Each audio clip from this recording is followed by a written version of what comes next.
Good morning. It is afternoon. Good afternoon, everyone. My name is Thomas Levinigan. I'm the Education Outreach Manager over at the Museum of the Aleutians. Thank you for coming to this rendition of our Lunch and Learn program, the monthly talk program that we do with whatever the community wants to talk about. So if you have a presentation you'd like to give, please feel free to reach out. We'll try to get you scheduled. Excuse me. Actually, next month we already have Carlos lined up.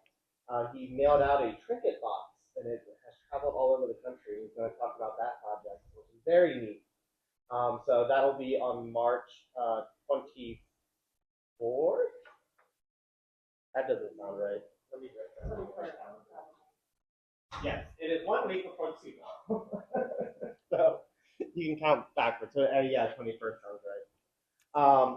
Regardless, we like to begin every Museum of the Aleutians program just by acknowledging that the Museum of the Aleutians and all of our programming is located on the ancestral and unceded traditional territories of the Unangax. And today, our lunch and learn is chocolate, as led by our director, Dr. Virginia Hatfield.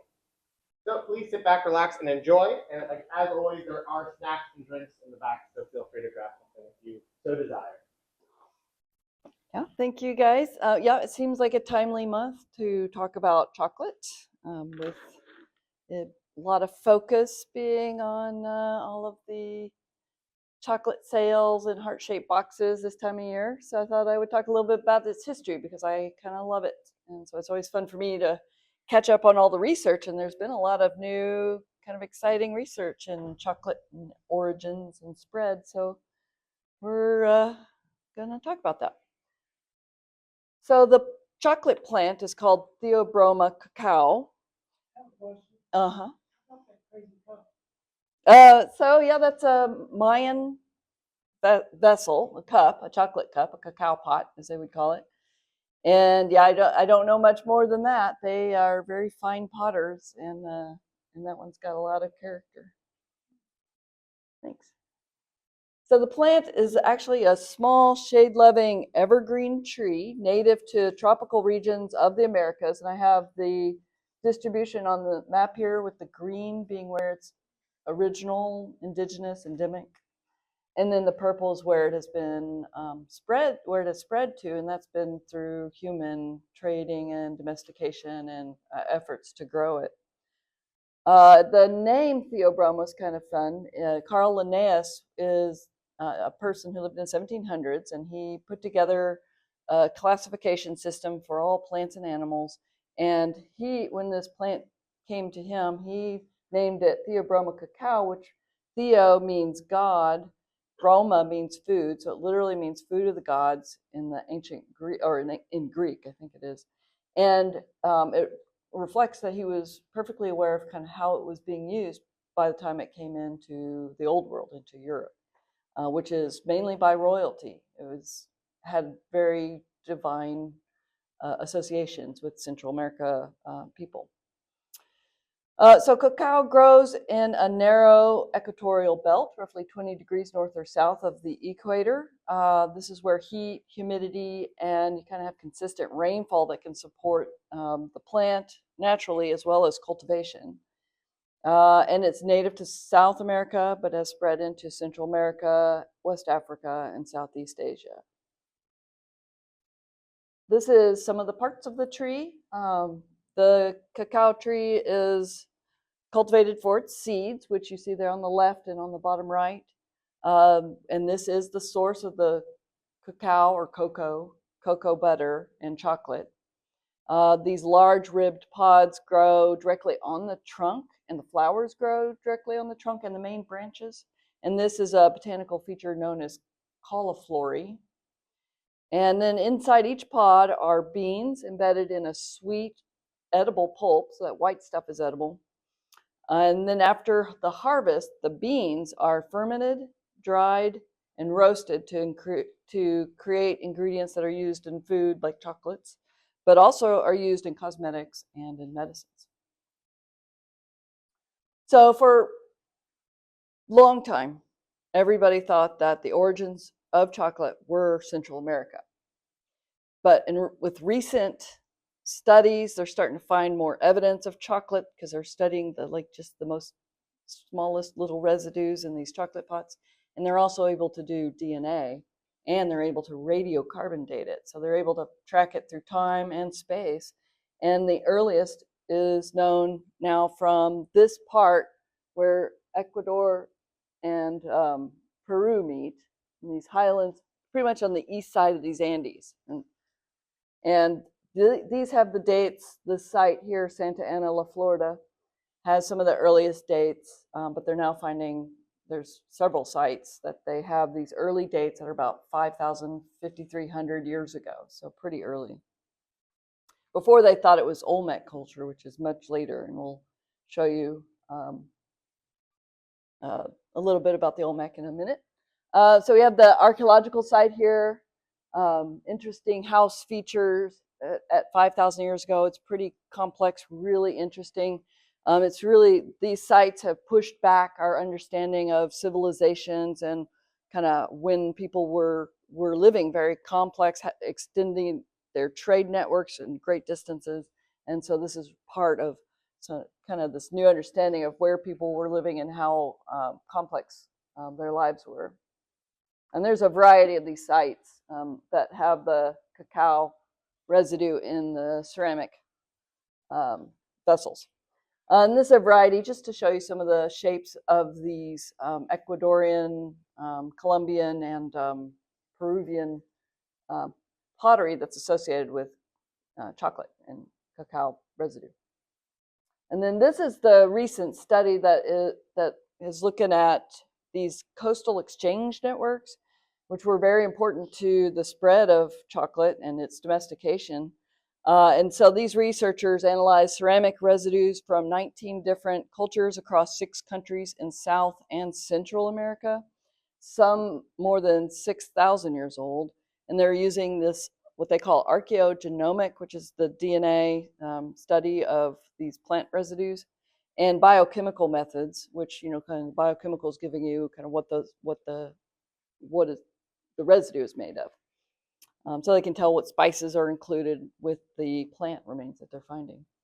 And these results demonstrate kind of widespread use of the cacao in South America before we see it in Central America. And again, this is right around 5,000 years ago. The colors on the upper right are the Theobroma cacao species, and they're marked, there. And then the native areas are the corresponding colored dotted lines. And they're mostly pretty close. The stars represent the area of cultivation of the 3 old varieties. So these are the kind of where they were native. So you have these 2, let's see, let me read this. The Criolla, or Criolla, I'm not sure how to pronounce it, Criolla, I don't know. The red stars are in the upper left. Amolinado are the light blue stars, and then the Nacional are the yellow stars that are kind of clustered in there with the arrows and the numbers.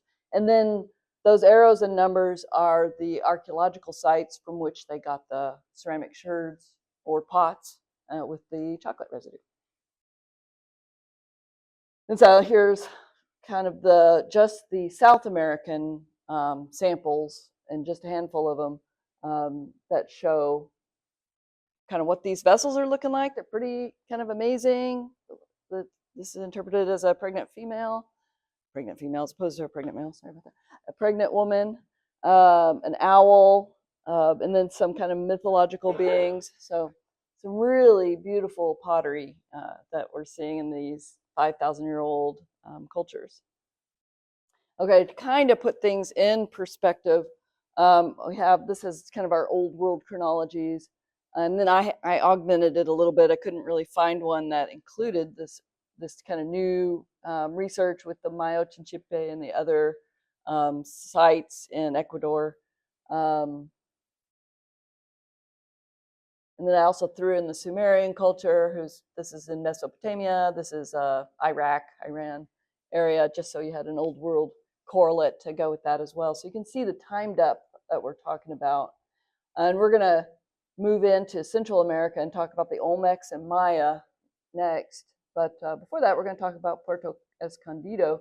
This one is in northern Honduras. So this is the next oldest date for chocolate. This is 1900 BCE, which is before Common Era, or about 3,900 years ago. And that's the up top vessel where they found some chocolate residue. And then as that culture, through time, it changed its pot to look more like this bodega brown bottle.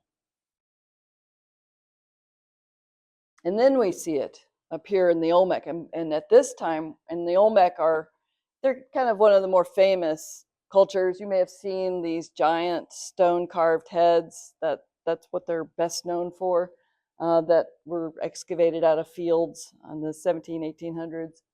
1800s. They were considered the mother culture of the Mesoamerican cultures. Mesoamerica is just Central America.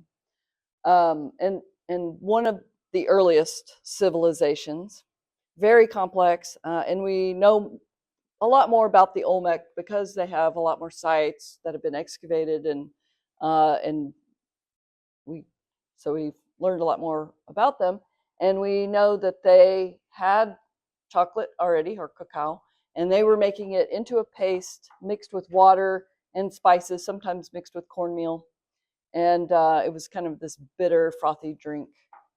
And then from that, following the Olmec, we have the Maya, who continue that same usage. I mean, the Olmec were in this part of Central America, and the Maya are kind of a little bit further north, and here you go, and take up more of that peninsula.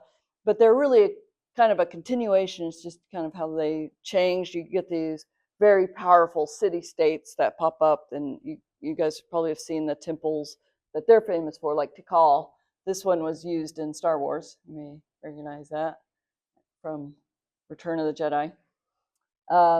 And so they're a little bit later than the Olmec. They're still with us. The Maya survived the Spanish, even though the Spanish were devastating to their societal organization, the complexity. Actually, the Maya kind of already were coming down from their complexity, having been hit hard by some environmental conditions that weren't favorable. But they still had some pretty complex cities like Tulum that were still operating when the Spanish popped in. And here we can tell a lot about cacao and how chocolate was used because they had writing.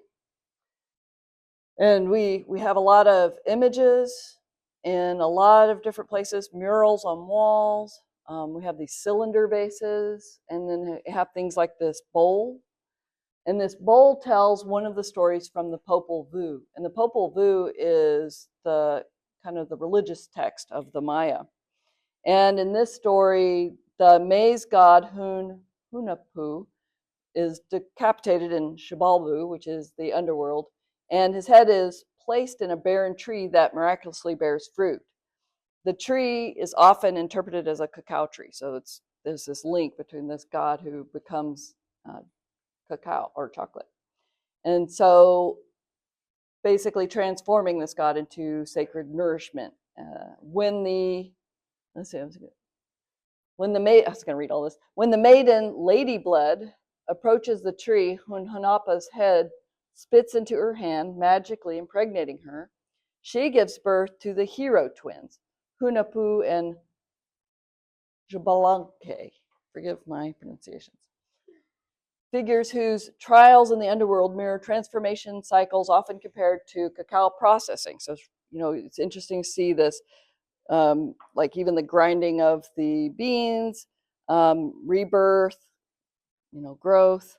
After being killed, their bones are ground and cast into a river from which they resurrect with divine power, ultimately defeating the lords of Xibalba, and they restore the maize god to life. And the maize god is who birthed them, so kind of very cyclical beliefs. So this object is at the Museum of Fine Arts in Boston, and it's telling part of that story, and it's telling it in this codex style. And the Maya had a lot of books, basically, that were written on basically deer skin or some kind of skin, and they would appear this tan color with dark lines. But a lot of the books were burned because the Spanish didn't want them to continue their own beliefs. And writing that has survived are on these vessels. And so all these kind of, these marks up here, these are letters. And they had a phonetic alphabet, so they made sounds. Oh, I forgot. Let me go back. So, and this is the example of one of their words, cacao, which is cocoa, chocolate. So this part is ka, and then this part is ka, and this is kind of an embellishment. And so that's when you're looking at their letters or words, you'll see these embellishments that can make it hard to read. And then wa is this part of that word. So they're very interesting writing. So you can see the writing all around the rim of that. This one is talking about the maize god. He's at the skeletal figure at the bottom.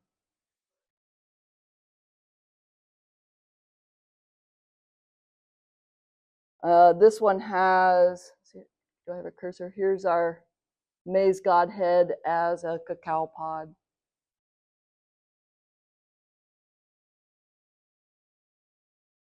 This one has, again, telling a story, but it has a little frothy chocolate pot right here.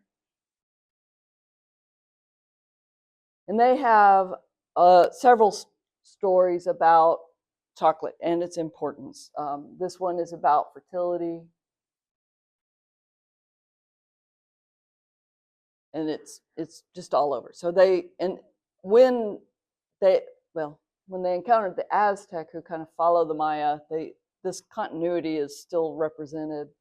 But this chocolate was very important part of their life. It was mostly in the royal circles. The kings had ceremonies that involved chocolate, that they were buried, and this one was buried with some elite person. This is actually the first vessel that was ever found where they found residue of chocolate, like in the 80s. And this is a pretty cool little chocolate pot that has a lid that locks. So it has a little hook in it. You seat it down and turn it, and it's locked.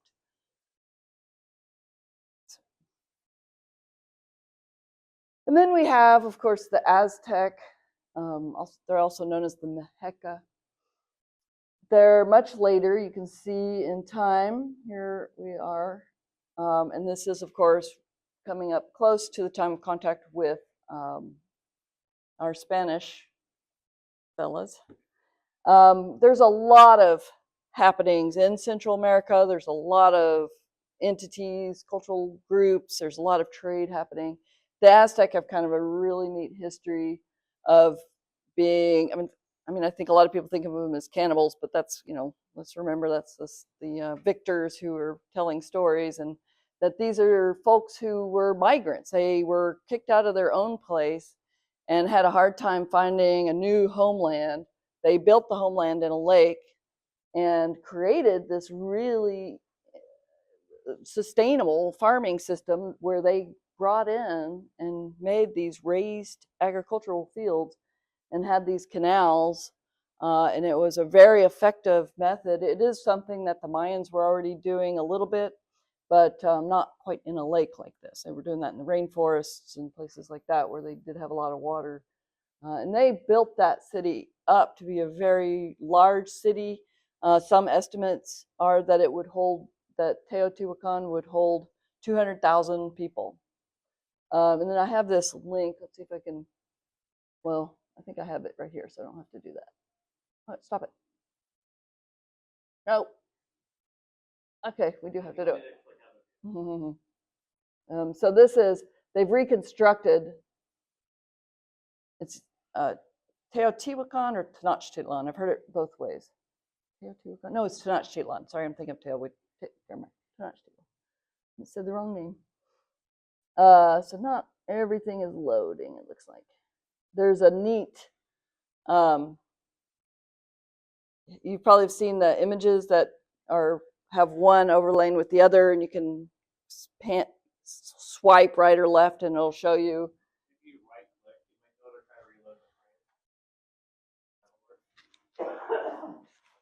I like that. You think I can right click with the Mac? I don't know. So let me go back up and see if the one I opened. See, now I can get to it. Yeah, here it is. All right. So here you can see Tenochtitlan, ancient reconstructed city. They can find that based on where the ruins are found through excavations. There was another temple over here. And then this is on the right. We're going to swipe over. This is Mexico City. And that plaza is still the central plaza of the city. Hard to do.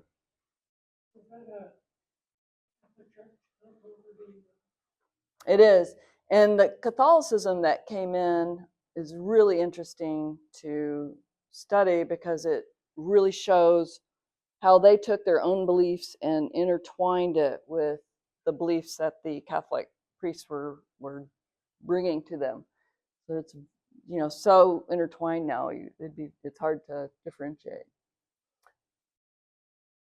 So yeah, and yeah, it's the center of this major million people city, but they still do have these other ruins. And Teotihuacan, which is the other large city I was talking about, is just outside Mexico City. I thought we could see it here, but we cannot. Let's go back to that. They did a really neat job of recreating this environment with these canals. You still have a lot of the lakes, these causeways. They have causeways going in many different directions, linking it to the mainland. All right, let's go back. Oh, yeah. And this is another kind of reconstruction of what it would have looked like. They would have created this kind of white plastered paste for the outside of the buildings. Chocolate is really important, continues that importance that extended from the Maya, still very important to the royalty, but it's also now being used as money and currency. It doesn't grow in the region of the Aztecs, so they had to get all of it imported into their city. So we see, and you can read about the traders, and you see it in the figurines, and you still see it on the vessels and murals on the walls. So the Tenochtitlan was, at the time of the Spanish, being ruled by Montezuma. So it used to be pronounced Montezuma.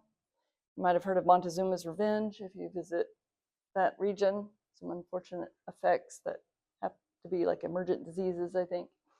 He was the ruler at the time that the Spanish came.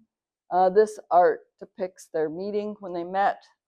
They'd already heard about the Spanish, from other contacts, and the interaction they gave, the Aztecs gave the Spanish, some really beautiful objects made out of silver and gold, kind of an honorary gift. And they, of course, melted it down to bullion because all they were interested in was those precious metals. And within a few years, the Spanish defeated the Aztec. The Aztec did put up a big fight. They had good military. They were a warlike organization because they were one entity and had, relationships with all these other entities all around them. So they were good at, politics and, used force when they had to. But the Spanish, of course, had some technologies. Oh, not enough chocolate? Oh. Oh, yeah, should have thought of that. Anyway, so, and also with the Spanish came epidemic diseases that devastated the societies, resulting in many places with 90% depopulation.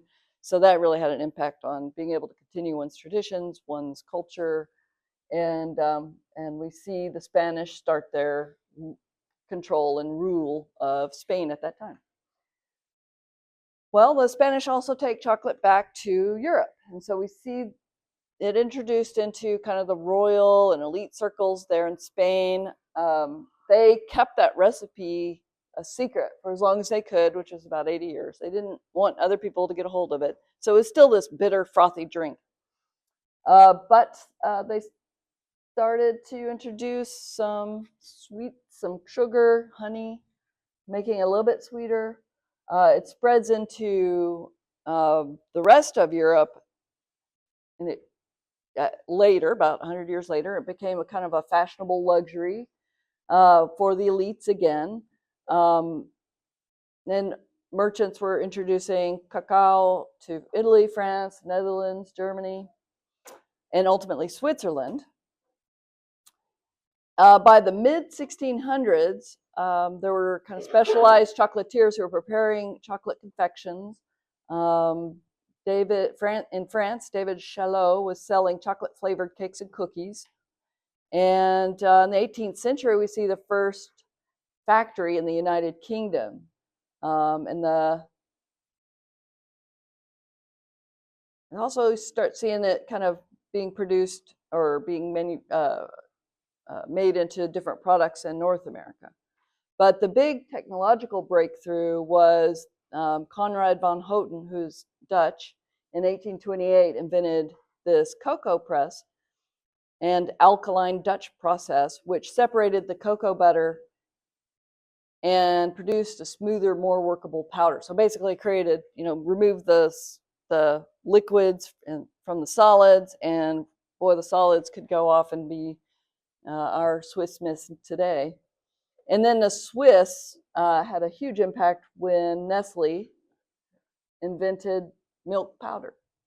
And then you had milk chocolate, and kind of the rest was history. It was very popular.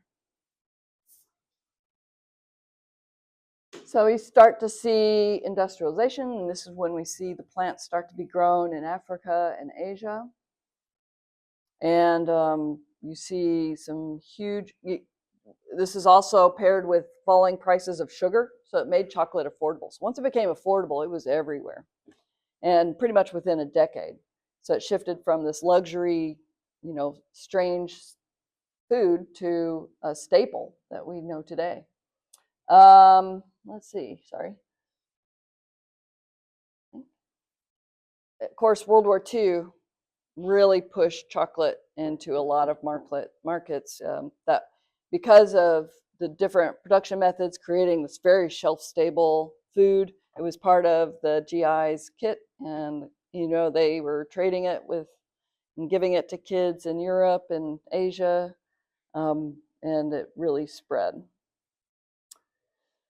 So now it's a global industry with generating well over 100 billion annually, mostly growing in Africa, and that they're a big part of that supply chain. And there's still a lot of and there's now new kind of disenfranchisements happening.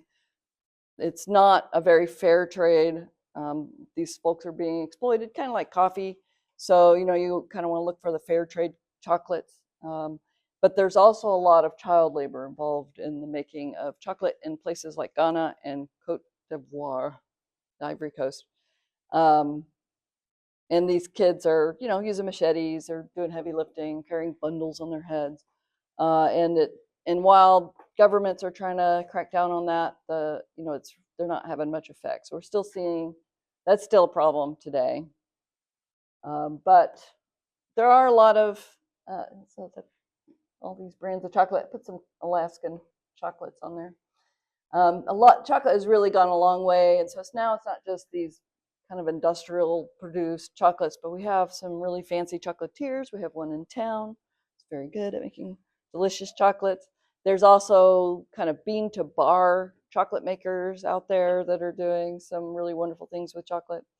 So it's really a delightful landscape. So that's all I have for you about chocolate. Are there any questions? Well, I'm sure you mentioned this, but what is the difference between cocoa and cacao? I think it's exactly the same thing. Cacao is the word from probably from Ecuador, but we only know it from the Mayans because they wrote it and we translated their language. So it's exactly the same thing. Cocoa, I don't know how it got switched like that. That's interesting. And I don't know, I didn't think to look at that either, but I don't know how chocolate became in use, but probably linked to linguistics. Yeah. Was it mostly drank for like ceremonial or religious purposes? Because it doesn't taste that good without any sweetness. Right. That, yeah, exactly. And I think that it was still popular among it was expensive, so it was definitely used by the elite. And I think they liked it because of the effects. You know, it has these stimulating effects. And that was some of its early usage. I should have mentioned in Spain, even when it first came into Spain, they were like, here's a prescription, and this will pep you right up. And so that they were definitely using it that way too. And they associated it with kind of this whole life cycle. Which is very interesting, especially since it's not too tasty. They would have mixed it with like chili powder, so it would have probably not just bitter but spicy. And so it's really exciting. And but then I think that it had to have been the effects that selected for its continuation. Probably people got a lot done. I looked it up for you. Oh, chocolate? Yeah, chocolate is from an Aztec word. Oh, that makes sense. Chocolate, chocolatl. Chocolatl, or food made from cacao seeds. Oh, nice. Okay. Nahuatl word, as they call it. Nahuatl. Yeah. The most famous Nahuatl word is ataletl, which is the throwing spear. If you guys have ever heard that. Ataletl. Have you guys heard that? Maybe not. Maybe it's just famous to archaeologists. Catherine. Photos of the ceramics and the vessels. Was that primarily like liquid or was it powder? Yeah, it was liquid. And what was that fun one? I like that one. Yeah, it was liquid, and that's why we're seeing these spouts, fancy spouts. I don't think they had a powdered form. They had a paste. They would mix it with cornmeal to make it a paste. But it's not until that Dutch process where they could separate out the cocoa butter that they could get a dry form. So the pulp, yeah, that pulp is also edible, but I've not found any, like, I don't know who's eating it, why they're eating it, and maybe because it's kind of just this membrane and maybe it's hard to extract, but they say you can eat it and that it's sweet itself. So, but the way they make chocolate is they grind down the beans. Well, they roast the beans that have to ferment, so it's a fermented product, and then they can grind it down. So that paste probably goes away when they roast it, or that membrane.